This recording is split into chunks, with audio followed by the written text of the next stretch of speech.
नमस्कार, दर्श न्यूज़ देख रहे हैं आप और मैं हूं आपके साथ दक्षा प्रिया। पिछले दिनों जो बिहार में ग्लोबल इन्वेस्टर्स मीट हुआ, जिसमें देश और विदेश से कई सारे इन्वेस्टर्स बिहार आए, उसको लेकर के बीजेपी के मंत्री नीतीश मिश्रा कई तरह की जानकारी देते हुए नजर आए।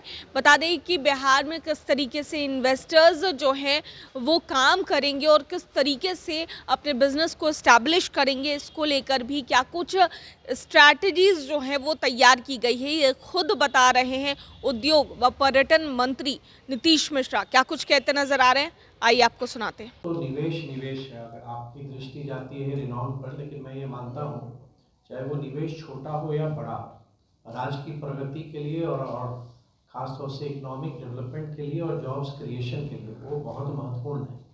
लेकिन सबसे बड़ी जो आप कह सकते हैं जो प्रोजेक्ट जो एमओयू हमारा साइन हुआ ओसन पेट्रोकेमिकल्स के माध्यम से हुआ, जो लगभग 37,000 करोड़ का प्रस्ताव उन्होंने दिया। उसके बाद अडानी समूह का है और इस सूचना को प्राय आपको लगता है 21 तारीख को आप सबने बहुत प्रमुखता से दिखाया भी है और आपने उसको छापा भी है अखबारों में।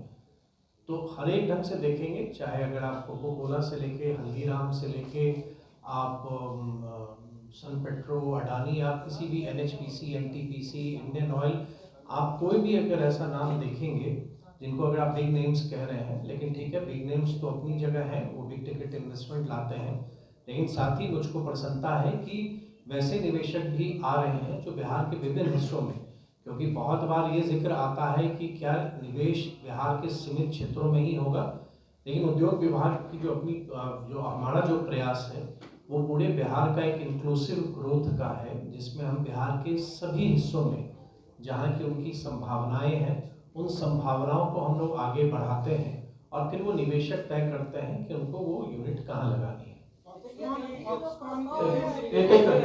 आपसे हो गए please. Yes Ranjit ji please. Foxconn company को भी आना था, कहाँ तक बात बढ़ी है और कब तक हो पाएगा उनसे एग्रीमेंट?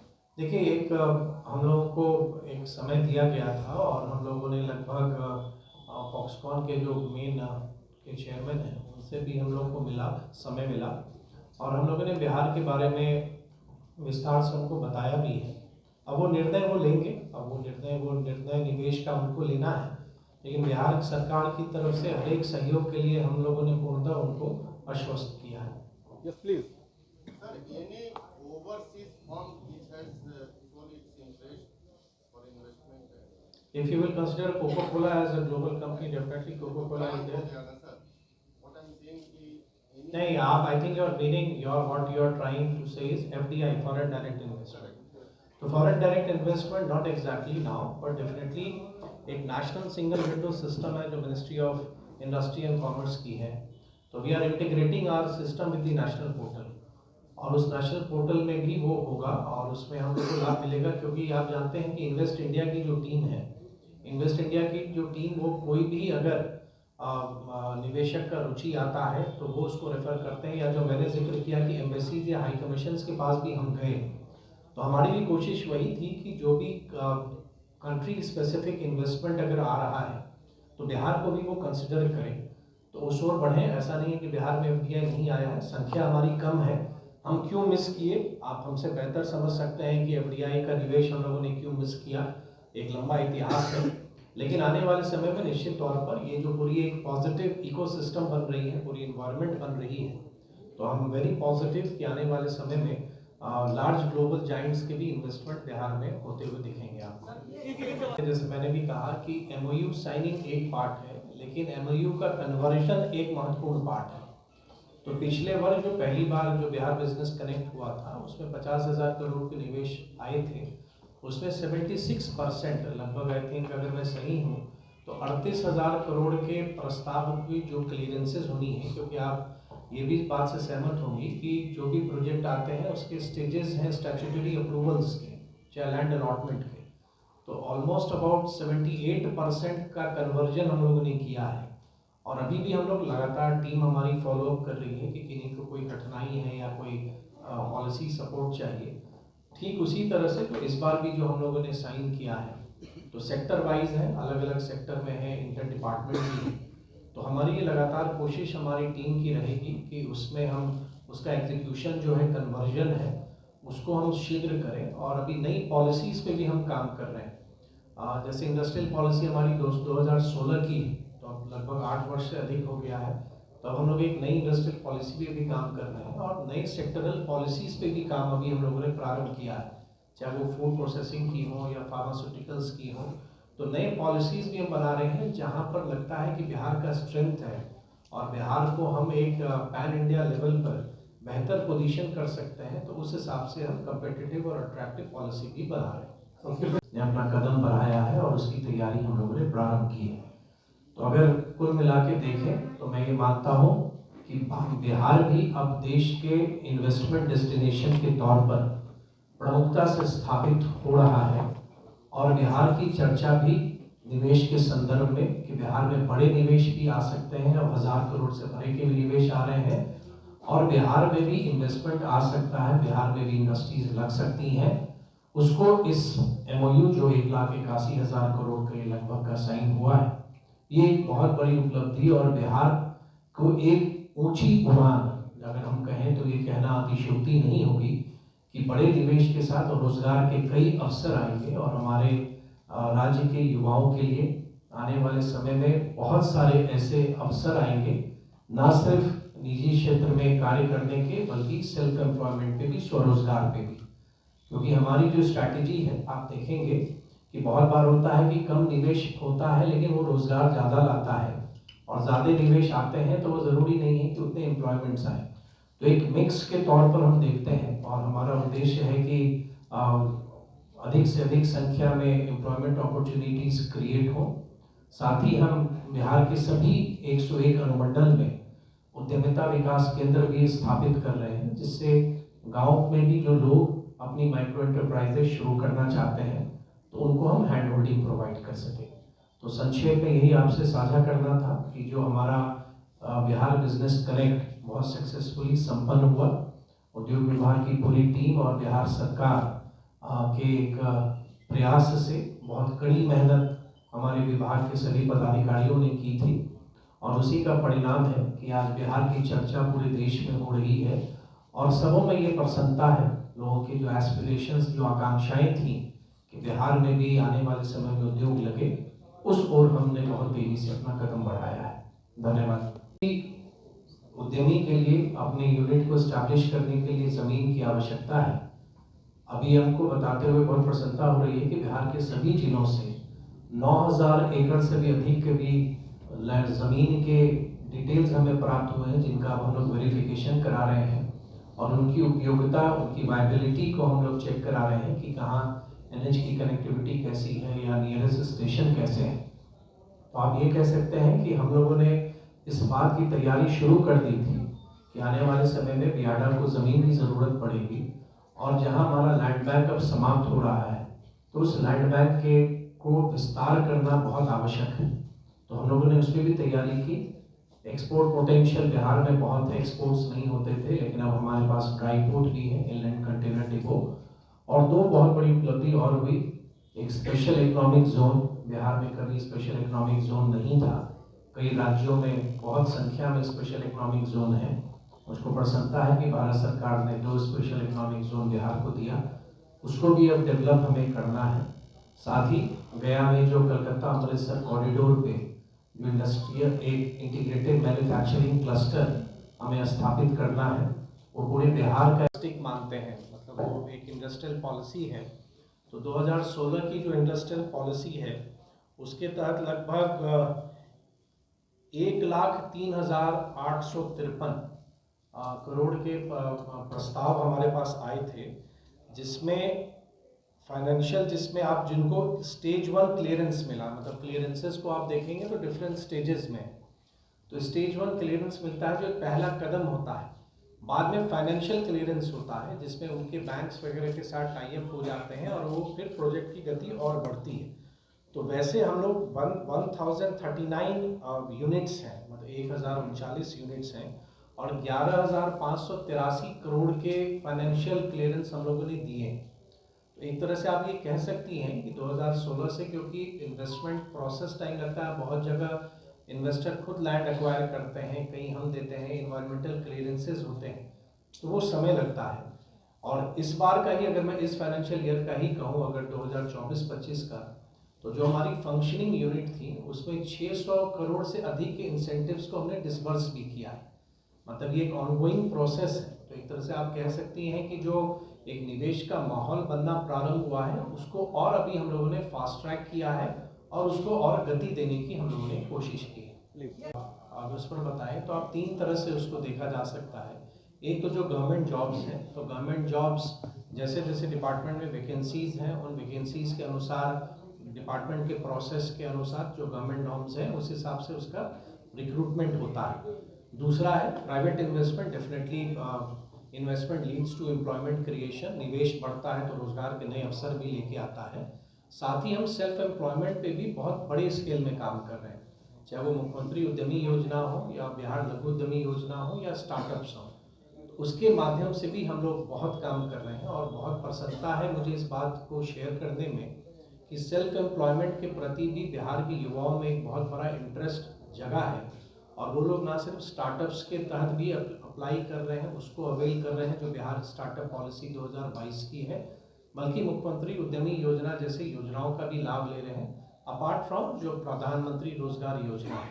तो 3 फोल्ड आप कह सकती हैं, government jobs, private investment leading to job creation and self employment.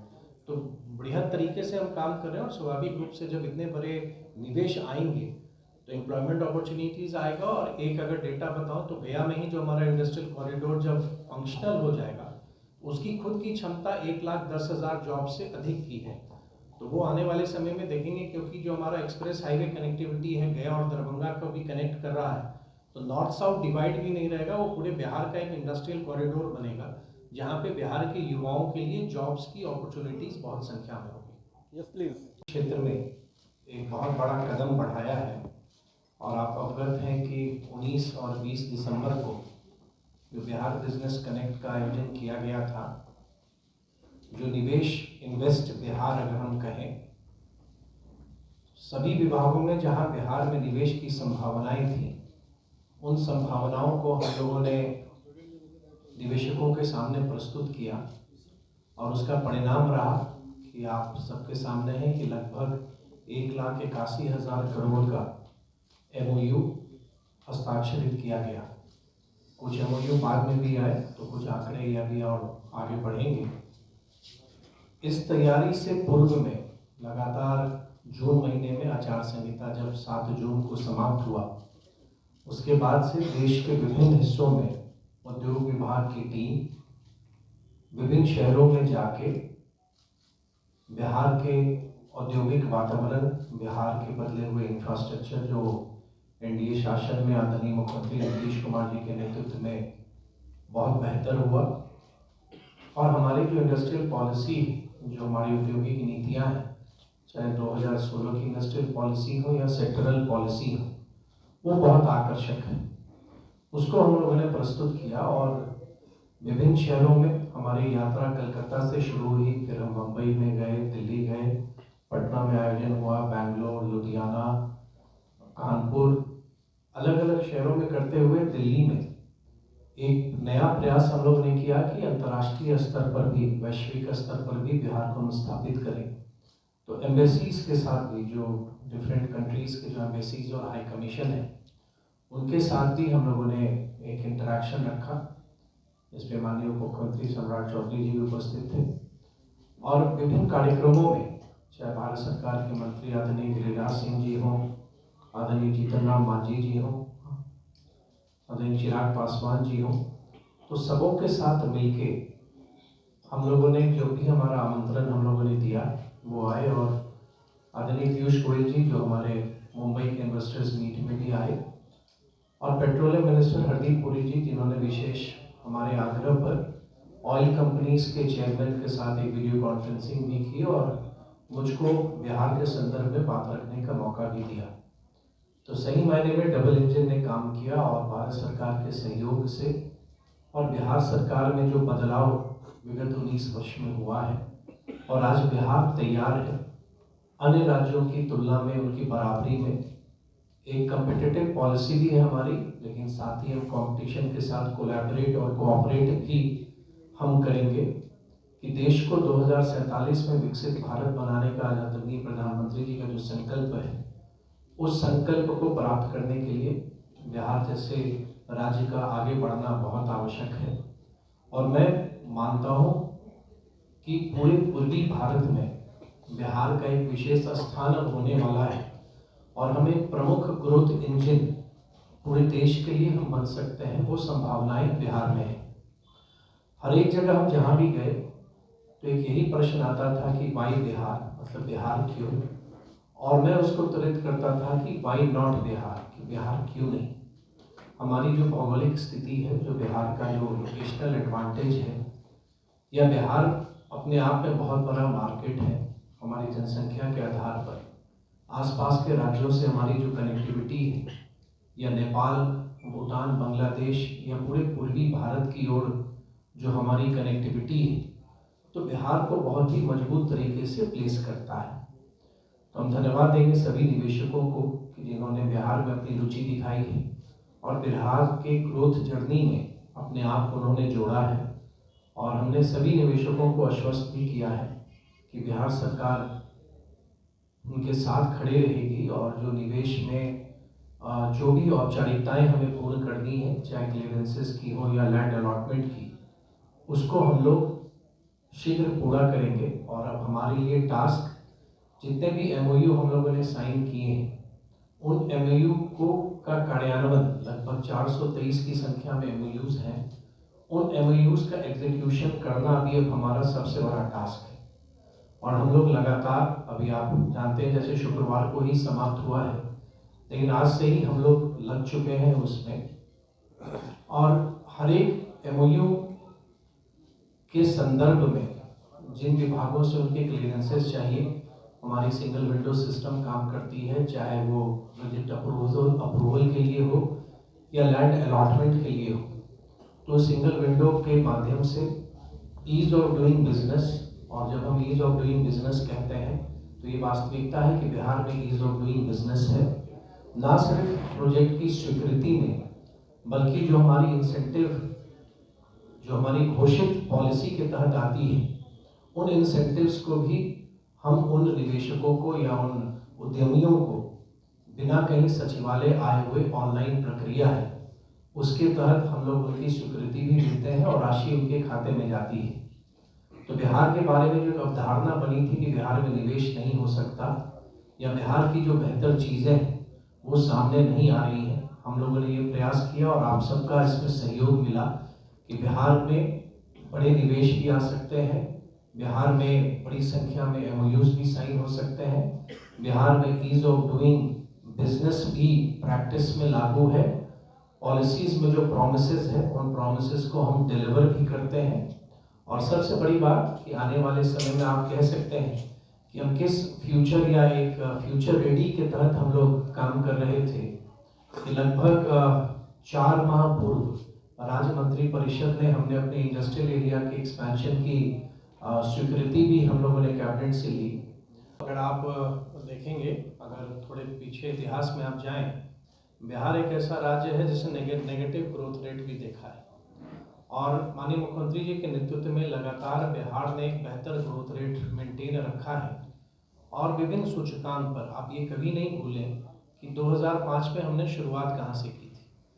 और इंफ्रास्ट्रक्चर एक दिन में बिल्ड नहीं हो सकता। अगर आप हर एक सूचकांक पर अगर आप नेगेटिव हैं तो उसको मेन स्ट्रीम में लाने में या नेशनल एवरेज के समीप लाने में समय लगता है, लेकिन उस आधारभूत संरचना को बेहतर किया और हर एक पैरामीटर पर, अगर आप नीति आयोग की एक किसी आप टिप्पणी पर अगर आप ध्यान दे रहे हैं तो उसी नीति आयोग ने बिहार की कई जगह प्रशंसा भी की है जहां पर हम लोगों ने बेहतर काम किया।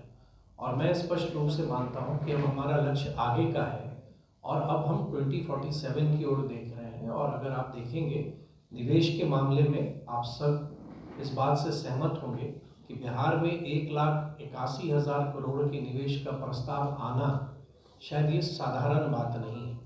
और विकसित राज्यों ने भी कभी अपनी शुरुआत की होगी और उसी कड़ी में मुझे विश्वास है कि बिहार भी एक इन्वेस्टमेंट डेस्टिनेशन के तौर पर उभरेगा। और विभिन्न सूचकांक पर अगर हम बेहतर हुए हैं और जहां बेहतर करने की आवश्यकता है, हम लगातार उसको काम कर रहे हैं। कोई भी फैक्ट्री लगती है सर तो जमीन अधिग्रहण का एक समस्या हमेशा बना रहता है, उसके लिए क्या होगा? अभी हमने बताया कि राज्य मंत्री परिषद से हम लोगों ने स्वीकृति दी। बियाडा के 9 क्लस्टर में 84 इंडस्ट्रियल एरिया हैं हमारे अभी बिहार में। 7 जिले ऐसे थे जिसमें इंडस्ट्रियल एरिया कभी था ही नहीं। तो हमारे पास जो लैंड अलॉटमेंट के लिए शेष था वो बहुत कम था, लगभग 2000 एकड़ से भी कम था। तो हम लोग की आवश्यकता थी कि आने वाले समय में अगर भूमि हम नहीं देंगे तो उद्योग नहीं लगेंगे। तो आज हमें इस बात की प्रसन्नता है कि सभी जिलाधिकारियों ने अपने अपने जिलों में गति शक्ति, जो आप जानते होंगे कि एक बहुत बड़ा उसका पोर्टल भी है जो कनेक्टिविटी और इंफ्रास्ट्रक्चर और इंडस्ट्री के लिए बहुत हेल्पफुल है, उसको कंसिडर करते हुए लगभग 9000 एकड़ से अधिक के प्रस्ताव हमारे पास जिलों ने भेजा है। अब उसकी हम लोग जांच करा रहे हैं विभाग स्तर पर, और जो बियाडा की टीम और इंफ्रास्ट्रक्चर डेवलपमेंट अथॉरिटी की टीम है, और जो हमारे मानक पर उपयुक्त पाए जाएंगे उन ज़मीन में जो एक्विजिशन कहीं करनी पड़ेगी या सरकारी ज़मीन है तो उसको हम लोग फिर इंडस्ट्रियल एरिया के तौर पर हम लोग डेवलप करेंगे। तो ज़मीन की आवश्यकता सबसे महत्वपूर्ण है, लेकिन उस दिशा में हम लोगों ने काफ़ी एक फ्यूचरिस्टिक तरीके से सोच के कदम बढ़ाया है, और मुझको विश्वास है कि अगले 3 से 4 माह के अंदर में जो हमारा लैंड बैंक है उसका व्यापक विस्तार हो सकेगा। तो सुना आपने क्या कुछ कहते नजर आए हैं नीतीश मिश्रा। साफ तौर से बिहार में किस तरीके से निवेशक बढ़ेंगे और काम किया जाएगा, साफ तौर से इसकी जानकारी वो खुद देते नजर आ रहे थे। कैमरा पर्सन शशि के साथ मैं दक्षा प्रिया, दर्श न्यूज़, पटना।